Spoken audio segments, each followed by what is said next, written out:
ప్రియమైన సహోదరి సహోదరులారా, మీకు శుభవార్త. 2025 సంవత్సరంలో మొత్తం 365 అంశాలను మీతో పంచుకోబోతున్నాము. జనవరి 1వ తేదీ నుండి ప్రతిరోజు ఒక అంశము మరియు దానికి సంబంధించిన వాక్యమును పంచుకుంటాము. దయచేసి ఆ వాక్యములను వినండి, ధ్యానించండి మరియు ఆశీర్వదించబడండి. దయచేసి సబ్స్క్రైబ్ చేయండి మరియు మీ స్నేహితులతో పంచుకోండి. ధన్యవాదాలు.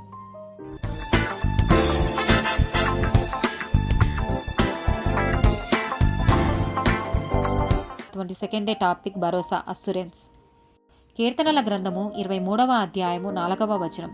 గాఢాంధకారపు లోయలో నేను సంచరించినను ఏ అపాయమునకు భయపడను. నీవు నాకు తోడయ్యుందువు, నీ దొడ్డుకర్రయు నీ దండమును నన్ను ఆదరించును.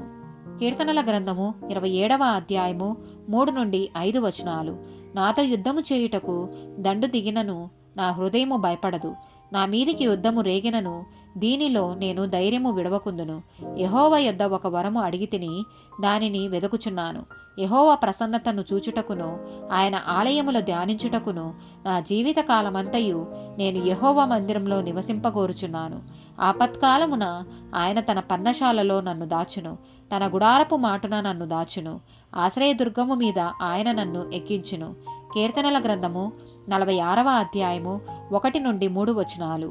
దేవుడు మనకు ఆశ్రయమును దుర్గమునై ఉన్నాడు. ఆపత్కాలములలో ఆయన నమ్ముకొనదగిన సహాయకుడు. కావున భూమి మార్పు నొందినను, నడి సముద్రములలో పర్వతములు మునిగినను, వాటి జలములు ఘోషించుచు నురుగు కట్టినను, ఆ పొంగునకు పర్వతములు కదలినను మనము భయపడము. కీర్తనల గ్రంథము 73వ అధ్యాయము 26వ వచనం. నా శరీరము నా హృదయము క్షీణించిపోయినను దేవుడు నిత్యము నా హృదయమునకు ఆశ్రయదుర్గమును స్వాస్థ్యమునై ఉన్నాడు. రోమీలకు రాసిన పత్రిక 8వ అధ్యాయము 16, 38, 39 వచనాలు.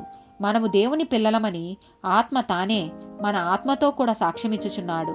మరణమైనను జీవమైనను దేవదూతలైనను ప్రధానులైనను ఉన్నవి అయినను రాబోవునవైనను అధికారులైనను ఎత్తైనను లోతైనను సృష్టింపబడిన మరి ఏదైనను మన ప్రభువైన క్రీస్తు యేసునందలి దేవుని ప్రేమ నుండి మనలను ఎడబాపనేరవని రూఢిగా నమ్ముచున్నాను.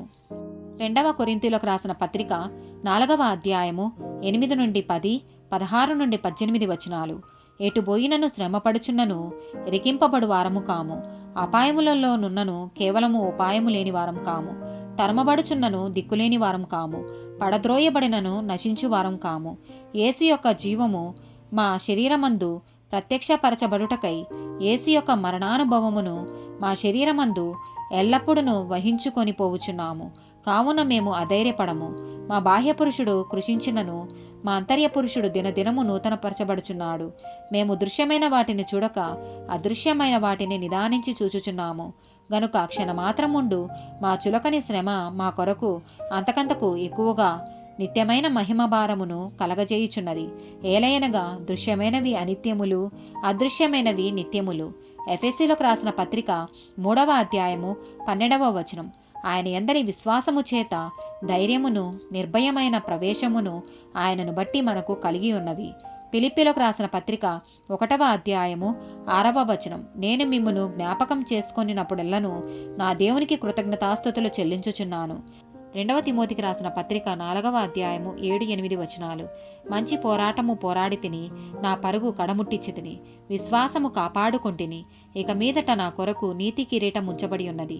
ఆ దినమందు నీతిగల న్యాయాధిపతి అయిన ప్రభువు అది నాకు మాత్రమే కాకుండా తన ప్రత్యక్షతను అపేక్షించు వారికందరికీ అనుగ్రహించును. హెబ్రీలకు రాసిన పత్రిక 3వ అధ్యాయము 14వ వచనం. పాపము వలన కలుగు భ్రమచేత మీలో ఎవడును కఠినపరచబడకుండునట్లు నేడు అనబడు సమయముండగానే ప్రతి దినమును ఒకనినొకడు బుద్ధి చెప్పుకొనుడి. ఆమేన్.